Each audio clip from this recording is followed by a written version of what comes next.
Have y'all been noticing anything weird or strange lately? Have y'all been noticing something weird is going on? Everybody's been acting dumb as f. What is going on? There's something going on in the universe. You mean to tell me everybody acting dumb as f? Have y'all been noticing something weird is going on? Everybody's been acting dumb as f. There's something going on in the universe. Have y'all been noticing something weird is going on? Everybody's been acting dumb. There's something going on in the universe. Have y'all been noticing something weird is going on? Everybody's been acting dumb. There's something going on in the universe. Hi. Consciousness. Hi.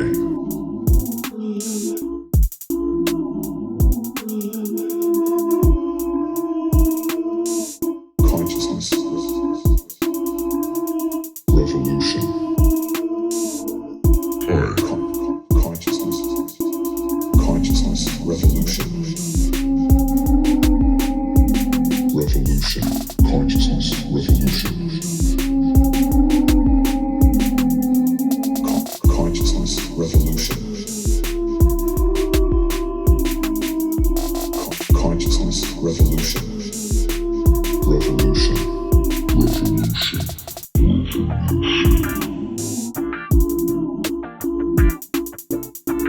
Hi. Revolution. Hi, to celebrate the Aquarius theme this month, I want to talk about two interesting little subjects. One is the lyrics of the classic song from the musical Hair, Aquarius, Let the Sun Shine In by James Ratto and Jerome Ragni. Remember these lyrics, when the moon is in the 7th house and Jupiter aligns with Mars. So let's just look at that. So Jupiter aligns with Mars, and I'm assuming they're talking about a conjunction there. This happens every 2 years and 2 months on average for about 2 months. So a little over every 2 years, this happens for 2 months. When the moon is in the 7th house, this happens for 2 hours every day. So it's a great song. It's a very idealistic song. And I remember listening to it with my parents back in 1969, probably in Edmonton. But that certainly is not enough of an alignment to bring in the age of Aquarius. There are various debates about when it actually begins. Some people say maybe the discovery of Uranus at the end of the 18th century was the sort of beginning of the age of Aquarius. One of my favorite Aquarian periods was the period in January and February 1962, when there was a multiple lineup of planets in Aquarius. Many astrologers of the time were apparently saying that the Messiah would be born at that time. So I don't know if that happened or not. Maybe he or she would be a late bloomer if so. But this unusually interesting time did give birth to some very idealistic and talented performers. Jim Carrey was born January 17th, 1962.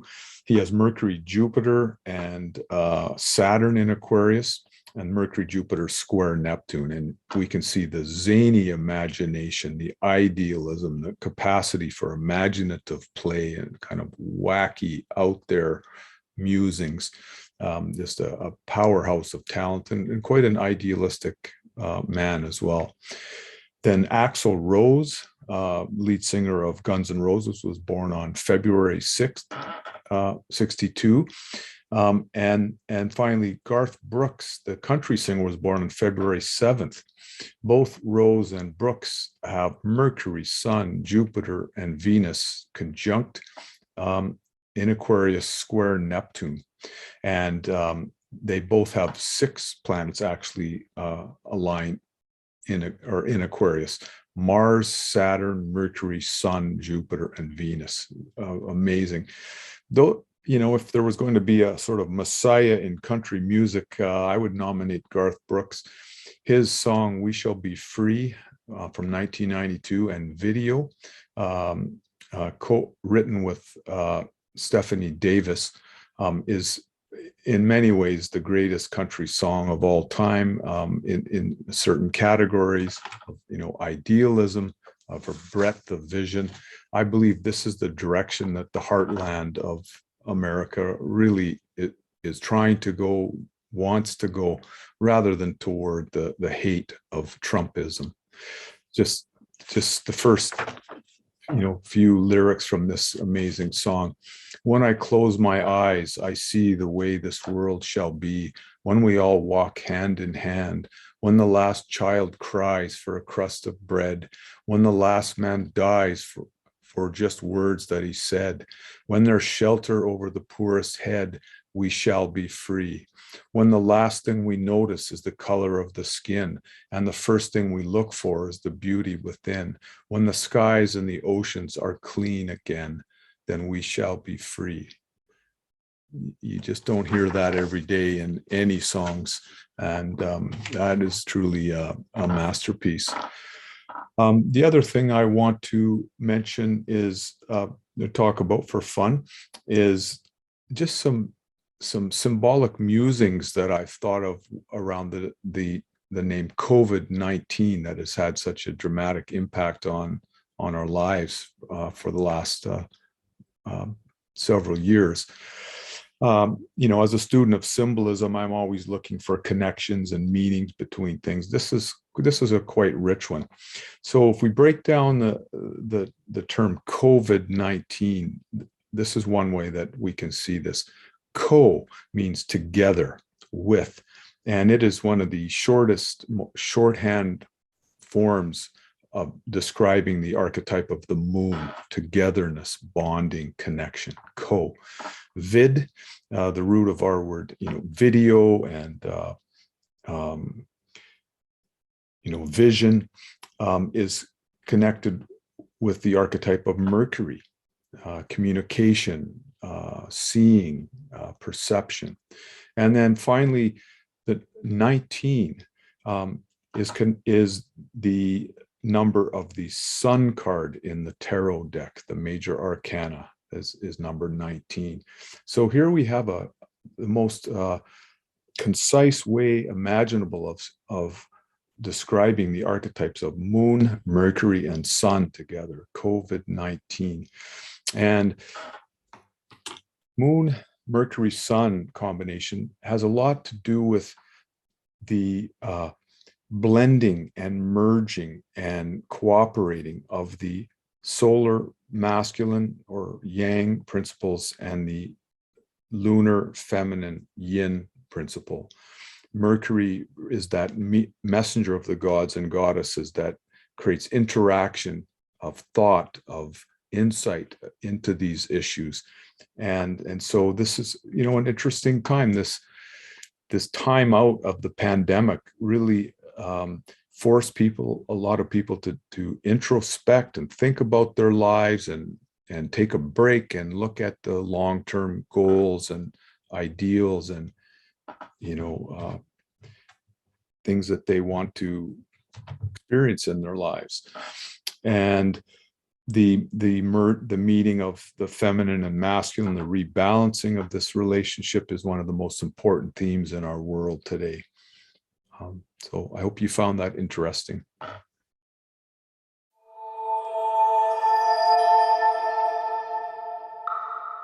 Arthur M. Young, born in 1905 through 1995.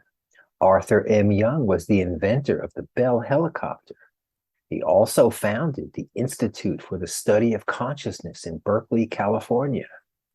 His best-selling books are The Reflex Universe and The Geometry of Meaning.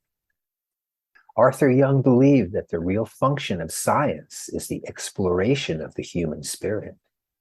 A bold, humorous, patient, and original pioneer, he continues to inspire scientists and philosophers alike toward a truly interdisciplinary vocabulary by opening doorways to the universe of the spirit. Jung elaborates on the difference between the planets Saturn, Uranus, and Neptune, explaining how the planetary cycles of Saturn have had significance in his own life. Astrology, he suggests, is a larger, more comprehensive system than science. Scientists can benefit from studying it regardless of its application in individual horoscopes. Arthur Jung is not only a man of profound insight and understanding, he is also a master communicator with a genius for expressing difficult concepts simply. Houston Smith. Arthur Jung's theory of process represents one of the most exciting concepts I have encountered during my intellectual life. My appreciation of it as a scientific meta-paradigm of the future has been increasing rapidly as I become more intimately acquainted with it. Stanislav Grof. At Princeton University in the 1920s, he studied the process philosophy of Alfred North Whitehead and Einstein's new theory of relativity. Upon graduating, he was intent to make a contribution to the field of philosophy. Realizing, however, that philosophers were a dime a dozen, and that philosophy had failed to anticipate the scientific and technological changes making their impact on the 20th century, he developed a plan. In order to prove himself worthy of making a real contribution to philosophy, Jung felt that it was important to demonstrate mastery in some field of technology. He settled upon the problem of the helicopter, originally conceived of by Leonardo da Vinci in the 16th century. No one had been able to develop a machine that could both fly and remain stationary in midair. He worked alone in his barn in New York, building small models. The first 12 years of his effort were spent on a design that eventually had to be abandoned. November 2, 1941, he assigned his patents to Bell Aircraft with an agreement to work with the company until the prototype was complete. 5 years later, in March 1946, Jung's helicopter, the Bell Model 47, was awarded the world's first commercial helicopter license. It was a classic design that remained in production into the 1960s, with its bubble cockpit and skids instead of wheels. Finally, Arthur Jung had proven himself worthy and was able to return to his original love, philosophy. As the first atomic bomb had recently been exploded, he knew that more than ever, the world needed a new philosophical vision. In 1984, Jung's helicopter, the Bell 47, quote, an object of delicate beauty is inseparable from its efficiency, end quote, was placed on exhibit as part of the permanent collection of the Museum of Modern Art in New York City. And here's his chart. We see not a full moon, but a sun-moon square. Sun Scorpio, passionate and seen. Square moon, Aquarius, independent and open. The square denotes tension, 90 degrees. Sun outward, moon inward, suggests either harmony, a blending of our inner and outer natures, or trouble. Material pressures calling, leaving no room for personal matters. Or leading with feelings, no time for practicality. I have a sun square moon too. He has Sun conjunct Mercury, identifying with his thoughts, plans, organizing principles, or conversely, the monkey mind, nonstop thinking. He has Mercury square Saturn, identifying with work, form, law, aerodynamics, safety first, or subjected to rules and restrictions. Sunshine Neptune exact, identifying with imagination. They said the helicopter will never fly. He's the inventor of the Bell helicopter. And check out his book, Science and Astrology.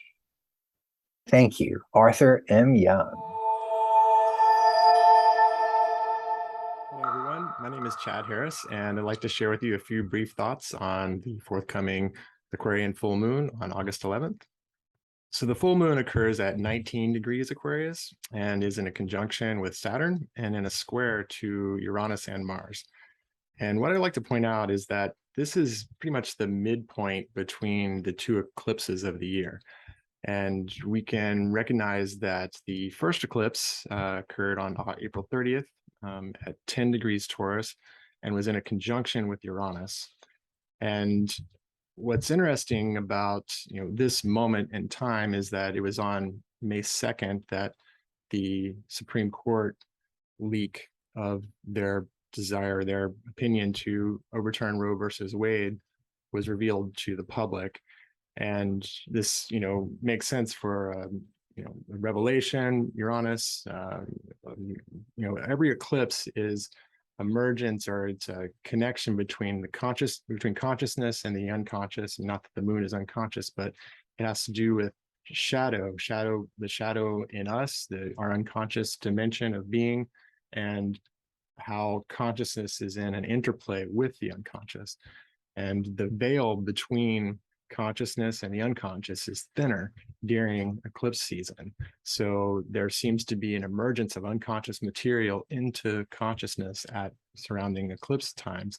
And this was an interesting revelation that we are now at the midpoint between the eclipses, which is interesting. If we fast forward to the eclipse there's a total lunar eclipse on November 8th, which happens to be the same day as the midterm elections.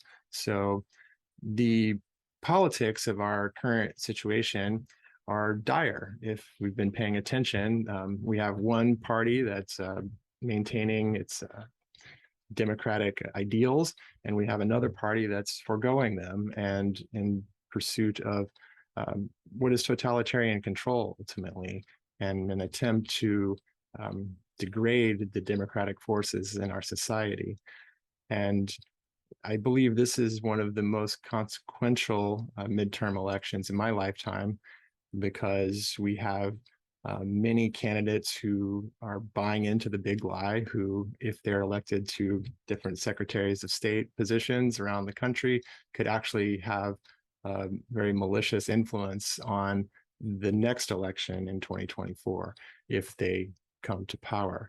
So this is going to be a really important election period. And what's interesting about the current lunation that we're in, the full moon in Aquarius, that just a couple of days ago, just after the new moon in Leo, last Tuesday, primaries were held around the country, and one particularly in Kansas, where there was a constitutional amendment on the ballot to ban abortion permanently.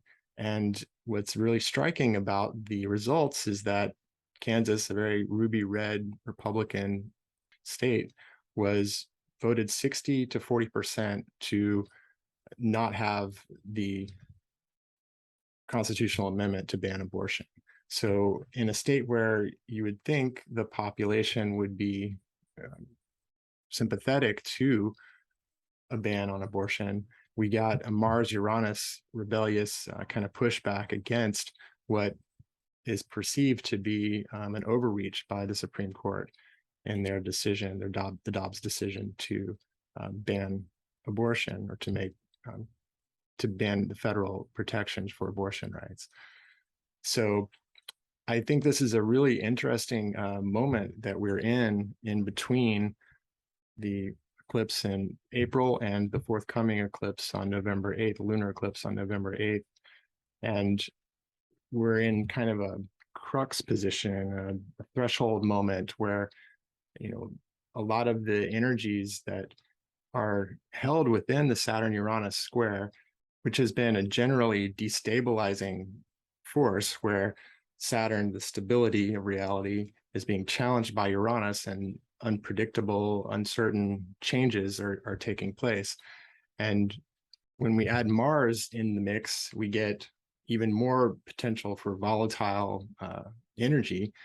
And this could be a lot of rapid change. It's really interesting that also just announced very recently is that the scientists recorded the fastest rotation of the Earth ever on June 26th or June 29th of last month. And this is a really fascinating phenomenon because what's ultimately happening is the Earth is slowing down over the long period of time. It was, about 1 billion years ago or so, the Earth's rotation was only 19 hours and the moon was much closer to the Earth, but the moon is drifting further away and the Earth is slowing down over longer periods of time. But for some reason, which scientists don't understand, since we've been measuring with atomic clocks the precision of the rotation since the 1960s, there has actually been subtle advances in speed. So we're actually speeding up at this time, and the scientists are not sure why that's taking place. But what's interesting about it, I think, archetypally, is that things are moving faster. I mean, this is really signified by Uranus on the nodes. The eclipses are on Uranus. Uranus has to do with speed and change and rapidity. And so there's a real opportunity for kind of radical, rapid change.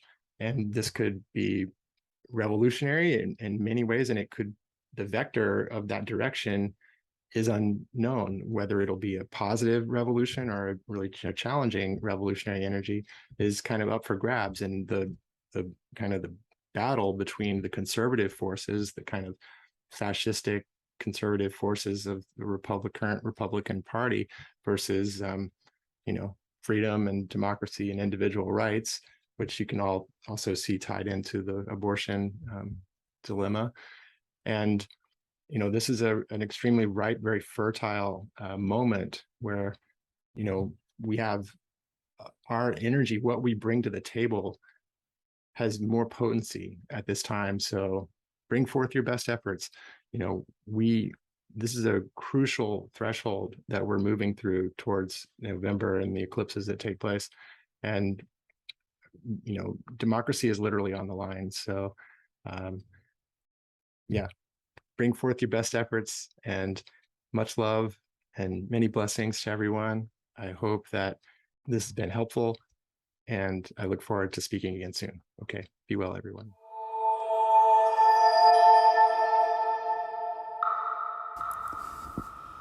The Aquarius full moon rising over eastern horizons on August 11th will reach her maximum fullness at 6:35 p.m. U.S. Pacific Time. The moon will be casting her full light on any tensions that have been in a process of release or perhaps build-up over the last 2 weeks. Some of us may even find that the Aquarius full moon harkens all the way back to the last full moon in Capricorn on July 13th. It is helpful to watch for any common themes or continuing threads from that previous mid-July lunation. What did we learn from that previous highly charged full moon? What might we make better or more informed when it comes to decisions or actions under similar pressures now?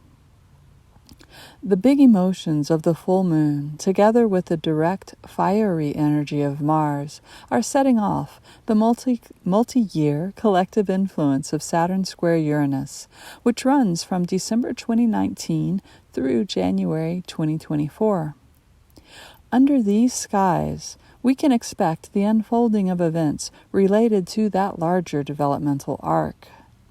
Saturn-Uranus heralds unexpected changes, sudden adjustments of support systems, like, for example, where and with whom we live, work, and play, a realignment with our destinies, and changes in the groups we identify with. Saturn-Uranus can also correlate to the mistake, and we can experience misgivings, worries, or even harsh judgments of our actions as we wonder, did we make the right choice? The influence of Aquarius brings in the problems of how to include everyone and everything in our approach to problem solving, and may have us very analytical, logical, and rather detached. something that is underscored by mental Mercury in the powerfully analytical sign of Virgo, where he will be until August 25th. The Aquarian vibe of this full moon also suggests we may be more focused on our free will, our individuality, and what feels most authentic to ourselves.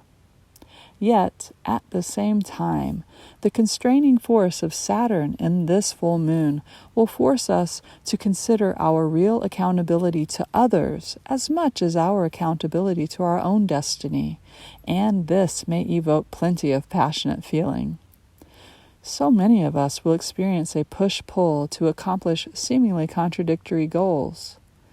It may be therefore necessary to confront anxiety related to people-pleasing, conforming to others' expectations, perhaps perfectionism is our bugbear, or maybe we have been wrongly taking on others' responsibilities while neglecting our own soul's work. It could also be that we're really dealing with an inner saboteur, an inner figure who must be overcome in order to direct our will in appropriate ways. But if the obstacle we face is not within us, we could very well meet an external blockade. Let's stop to consider if we really want to die on that hill, or if we need to look for more flexibility in ourselves or in our situation. It could be especially helpful to seek out new allies or look to different friend groups or colleagues to help us both to realize our goals and to build a functional roadmap to the future.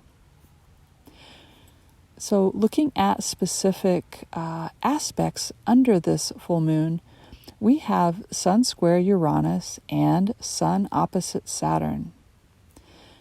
We will find it both attractive and difficult to try to strike out in new directions, as the representative of our ego identity, the Sun, lingers longer with a challenging square to the liberating electricity of Uranus, exact August 11th.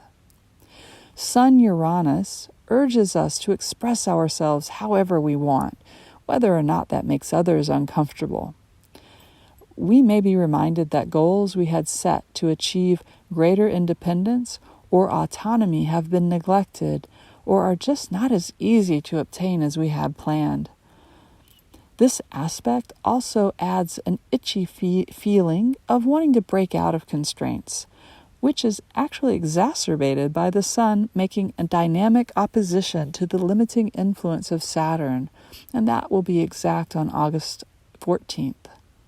Whereas Sun-Uranus strives for fullness of expression, Sun-Saturn is aware of impacts on others and brings a sense of inhibition. The three planets together, Sun, Uranus, and Saturn, can indicate a struggle between freedom and restraint, the old and the new, past and future, a sense of open horizons and closed boundaries. The Sun's opposition to Saturn is also likely to correlate to reminders of looming responsibilities and deadlines. Patience may be in short supply. Another set of aspects that falls under this full moon is Mars square Saturn, Mars sextile Neptune, and Mars trine Pluto. Constraints on time to decide or act may be very real under these skies, and not just a product of anxiety about different things, worries about the past or the present. When the hell yes, let's go energy of Mars squares off with the hell no energy of Saturn, exact August 7th, the result is often frustration. It can be easy to get drawn into ego-based fights while deluding ourselves that our cause is righteous and for the good, that it's not just about being right or parading some kind of superiority over others.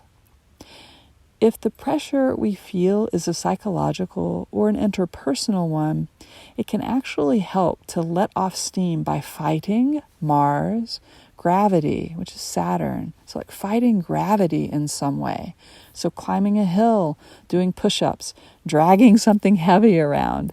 This may sound silly, but Whatever physical movement is possible for you to fight gravity can actually help us release that energy and allow us to be more clear and objective and simply less agitated under this influence. Now, Mars is also making a more harmonious trine aspect with the powerhouse Pluto, exact on August 14th, and that can be helpful for sustaining our actions even in the midst of adversity. It will still be important to be very discerning and self-disciplined so that we don't misdirect our will or vigor. But this influence of Mars trine Saturn brings a kind of tenacity and a courage. An additional mildly softening influence is Mars sextile Neptune. That's exact on August 11th. And the Mars sextile to Neptune suggests we may eventually find a way through any frustrations or inhibited energy, so that it's helpful if we remain open to a graceful exit or a transition of tactics, even if there is a tense situation. We are also, under this full moon, looking at Venus entering the sign of Leo and Venus opposite Pluto. So Venus's entry into Leo on August 11th, and she'll be there until September 4th, can help us access the charm we may need to negotiate frustrating situations. But we may find Venus in Leo also exaggerating our pride, our need to be seen, recognized, and acknowledged, particularly as Venus faces off with volcanic Pluto, exact August 8th. Our insecurities, social fears, and troubles in intimate relations can be brought to the surface. Accessing our vulnerability, staying out of defensive postures, these can really help open the way to creative solutions to uncomfortable problems, and even move us into a new phase of deeper intimacy. But it probably won't be easy. Once that influence of Venus opposite Pluto subsides around August 12th, we can better enjoy the expansive quality of Venus, sharing the sign of generous, fun-loving Leo with the Sun, whose radiance and centering qualities are magnified by Leo all the way through August 22nd. The ways we take center stage in our life are highlighted at this time, and we may receive or offer a lot of support and encouragement to our friends while Venus makes her saunter through Leo. Both friendship and romance can take on a dramatic flair, for good and for ill. And by mid-August, we're likely to see many friend relationships, intimate relationships, and collegial or work relationships move through some growing pains or adjustments.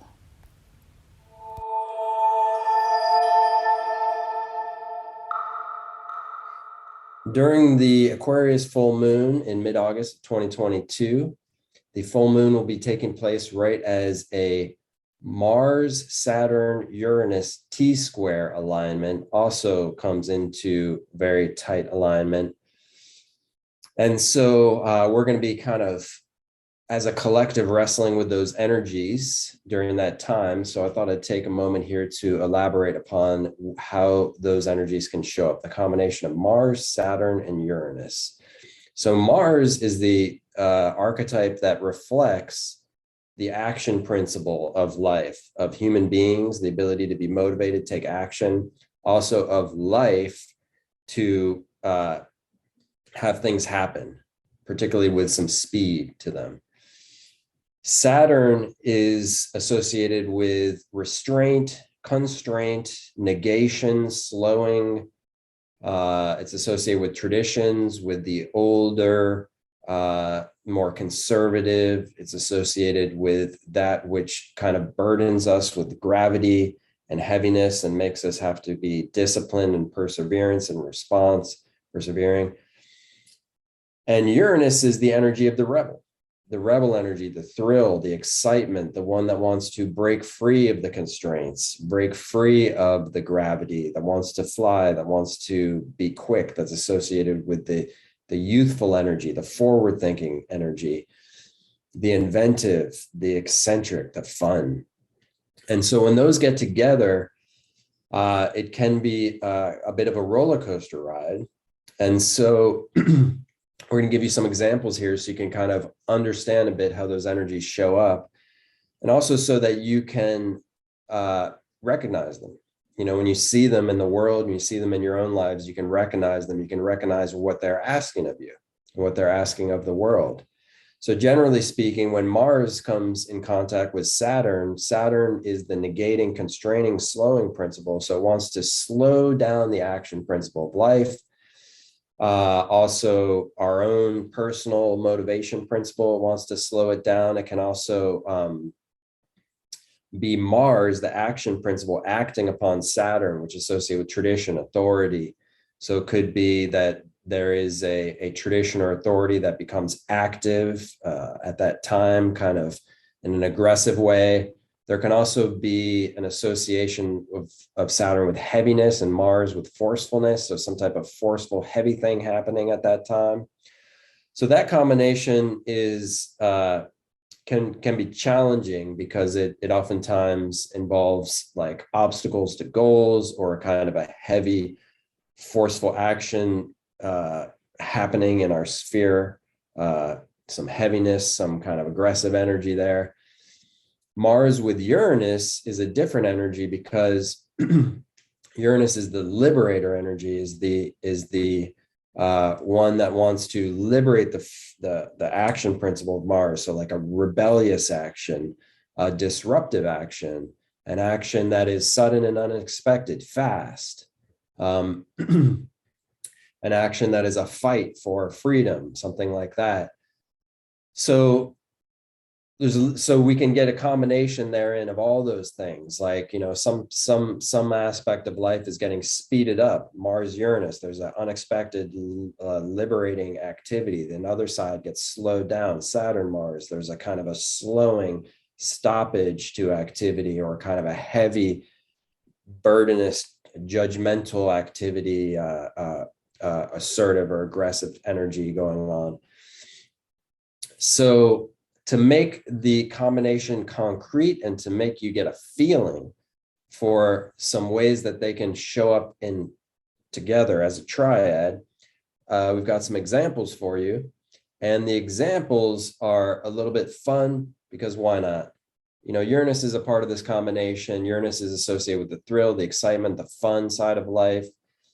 Nothing wrong with Saturn, the kind of maturity side of life. That's okay. We want Saturn to be there as well. Saturn can get a bit heavy at times. So I'm choosing to show you some fun examples of how these three get together. So the first one is a clip that you can see in the link above if you click on it, from a movie with John Cryer in it in the 1980s. I believe it's called Punks. And John Cryer was born with Mars, Saturn, Uranus in his birth chart. And in the movie, he makes a risky action to hit on a girl who has a big, scary boyfriend. And he then has to face the consequences, the heavy consequences, Saturn, of that Mars, Uranus, that brave, rebellious act, the heavy consequences. The boyfriend comes and beats him up. But then in the end, with that Uranus, that rebel energy kind of flipping the script, in the end, he kind of ends up getting he kind of ends up showing his inner authority, Saturn, and his inner rebel, and he beats up the boyfriend and he storms away. And it's a funny video, so check it out. It gives a sense of the kind of frenetic energy of this combination. You know, it goes in a Uranus way, it goes in a Saturn way, it goes in a rebellious way, it goes in a consequences way, it goes in an unexpected way, it goes in a inner authority way. So that's that energy there. Fun example. The next fun example is this clip from the fake trailers. This clip here above me, you can click on it.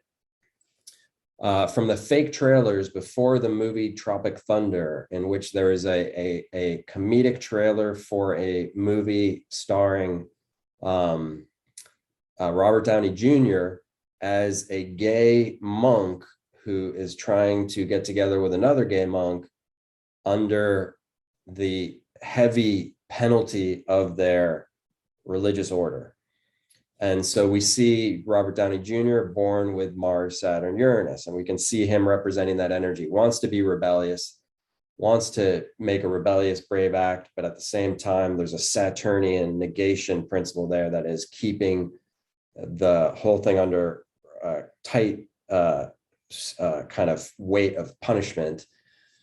And but it's fun. It's a comedic thing, so that Uranus kind of gets the final pulling together, synthesizing energy there as having it be a fun, concentric little spoof trailer. The final example is a song by the pop star Rihanna, which you can experience by clicking on this link above, in which she shows the thrill of a kind of a lusty thrill, which is a kind of a Mars Uranus. It's a risky thrill, Mars Uranus, of S&M, of sadomasochism, which is the kind of bearing of heavy blows and weights and things like that, and constraints, ropes and chains and things like that, which are Saturnian. Sense of constraint, sense of that heavy energy, that yet tying it all together is an actual thrill, a Uranus Mars thing in a Mars Saturn package. Rihanna born with Mars, Saturn, Uranus.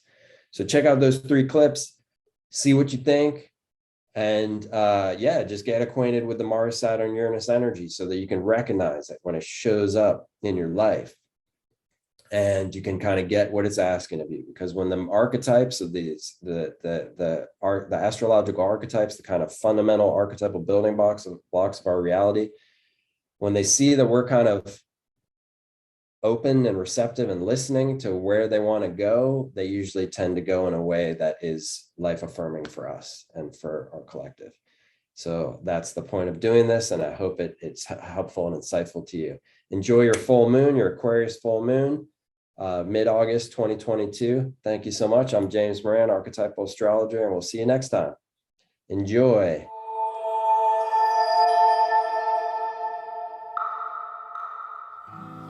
Ain't no sunshine when she's gone, only darkness when she's away. Ain't no sunshine when she's gone, she's always gone too long, anytime she goes away. I wonder this time where she's gone, I wonder if she's gone to stay. Ain't no sunshine when she's gone, this house just ain't no home anytime she goes away.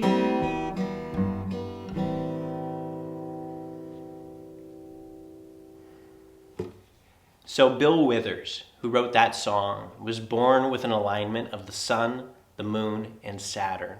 And this song is almost a perfect translation of sun, moon, and Saturn into something. The beautiful thing about astrology is that it's not just a personality typing system.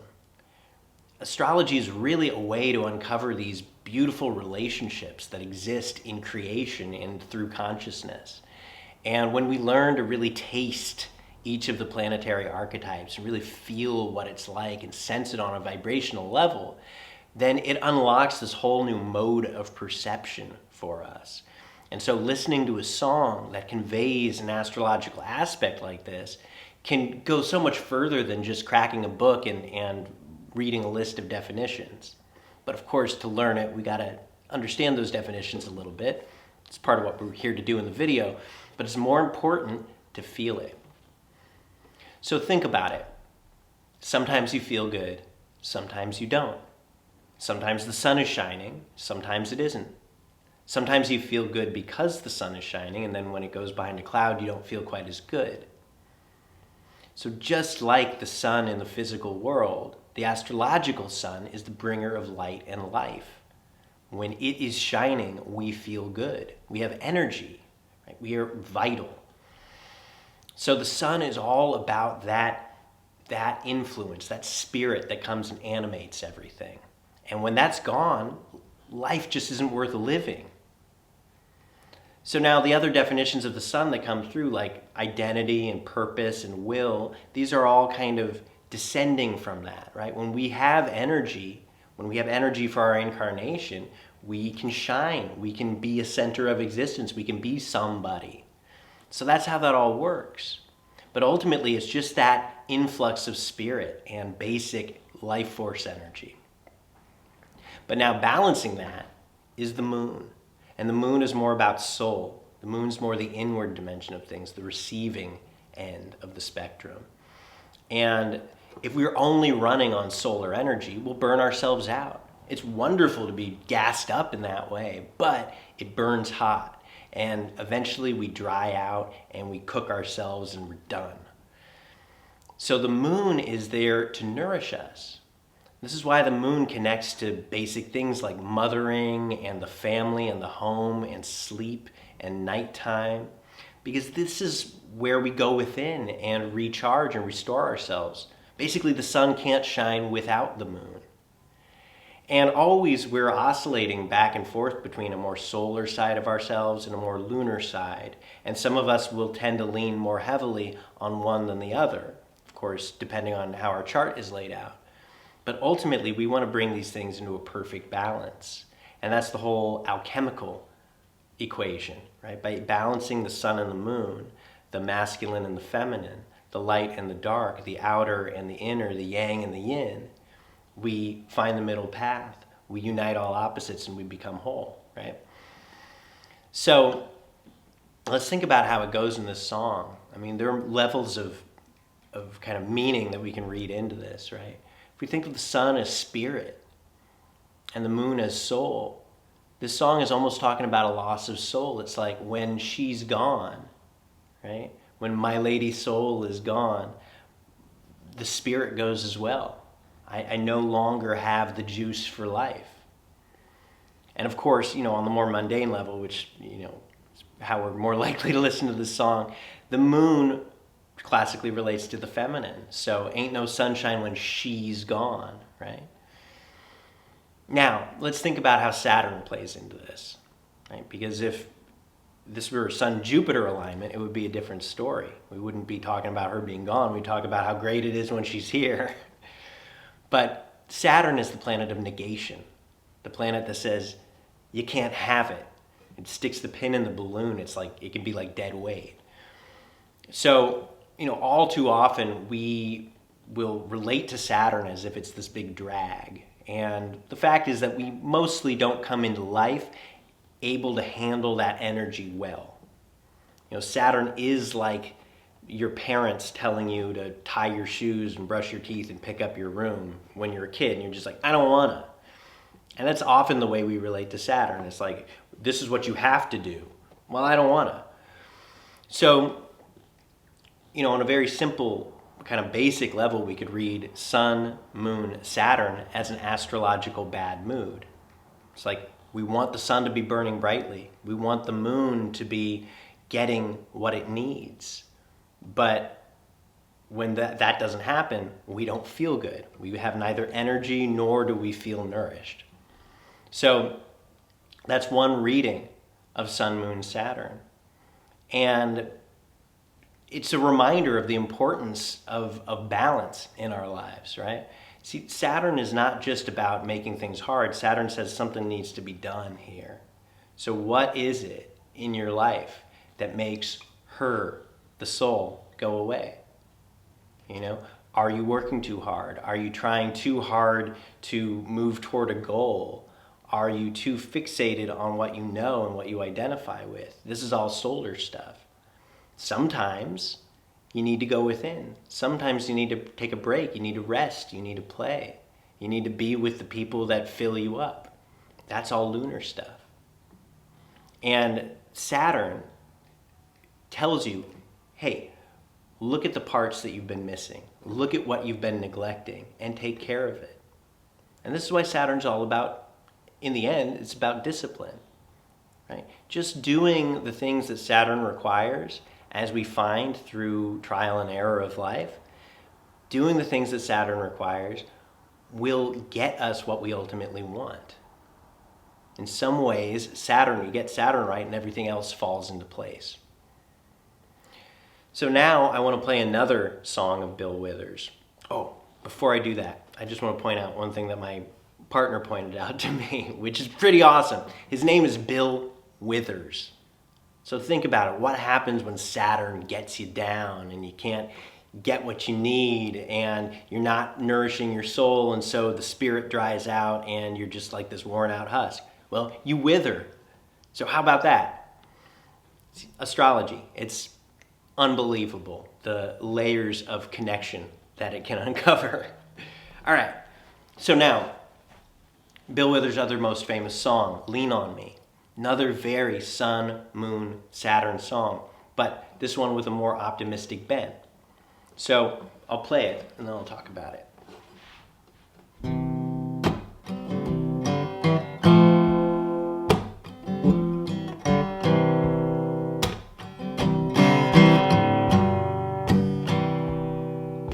Sometimes in our lives we all have pain, we all have sorrow,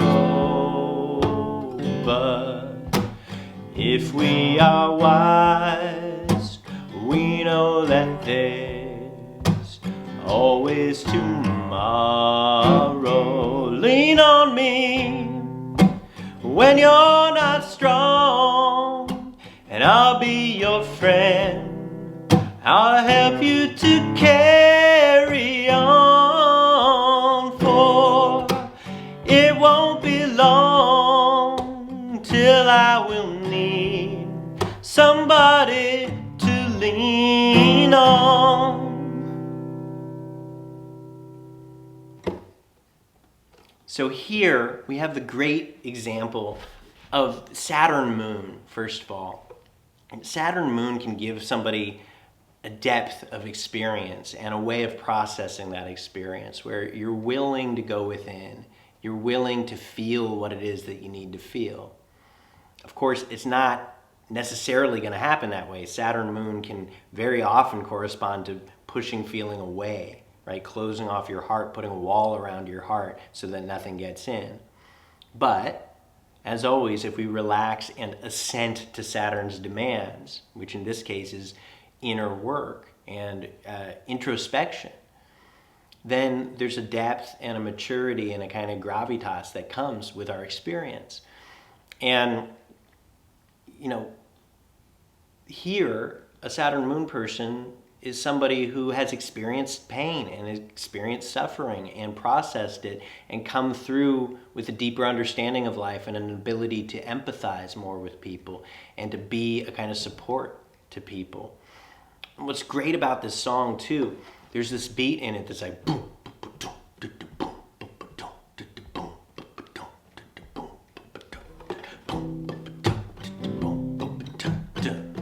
and it's very Saturn, right? It's got that kind of weightiness to it. And so solidity, groundedness, weightiness, something you can depend on. It's very Saturn. Now to bring the sun in, first of all, I am somebody that you can lean on, right? That I am sense, that's the sun, right? And even the line, when you're not strong, right? One of the classic ways that a Sun-Saturn thing can show up is through weakness, a sense of the life force being diminished. So this is a beautiful kind of integration of the whole thing. I mean, in these two songs of Bill Withers, we have one end, which is that loss of soul that can come through, that sense of being cut off from nourishment and then just drying out and withering. And then on the other end, that sense of like, well, no, I've gone through it and my roots have sunk deeper and now I get what I need and now I can shine in a new, better, deeper, more beautiful way. So I hope that at this full moon, you kind of can absorb this lesson and think about it from both of these sides. Think, where in my life am I losing soul? What lunar sides have been neglected in me? Where am I drying out? Where am I pushing too hard? How can I recharge and restore myself? And then how can I move forward as a person who's integrated and brought these sides of my nature together, and somebody who can be both inner and outer, deep and high, and all of that, and somebody who can be there for other people, and who's willing to go to other people if you have the need. So I hope this was helpful for you. Thank you. Hi. Consciousness. Hi.